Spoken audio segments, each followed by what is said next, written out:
Tumaas ang presyo ng manok at gulay dahil sa epekto umano ng matinding init ngayong summer, nananatili namang stable ang presyo ng baboy at baka. Balitang hatid ni Trisha Zafra. Kung ang tao dumadaing sa nararamdamang sobrang init, ano pa raw kaya ang mga hayop? Dama raw ito ng ilang nagtitinda ng manok sa Mega Q-Mart. Bukod sa mas maliliit daw ang manok ngayon, nagtaas din daw ng presyo 3 linggo na ang nakakaraan. 125 to 130 pesos per kilo ang buo mula sa dating 120 to 125.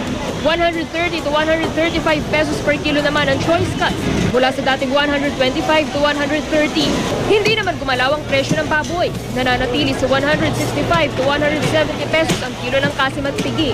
155 to 160 naman ang liempo. Ang baka, stable din sa presyong 230 pesos per kilo ang laman. 180 pesos ang buto-buto. Sa mga gulay, apektado raw ngayong tag-init ang kalamansi. Oo, nakaka-apekto sa init. Kasi minsan kapag mainit, di ba, maano ang mga manok, kaya mataas ang presyo ng manok. Hindi daw masyadong lumalaki daw ang kalamansi. Dahil ito, summer na summer, di ba? Tumaas ang presyo nito sa 25 pesos kada 1/4 kilo. Parehas pa rin naman ang bentahan sa iba pang gulay gaya ng bawang, sibuyas, kamatis, luya, repolyo, carrots, patatas, sayote, talong at ampalaya. Trisha Zafra, GMA News.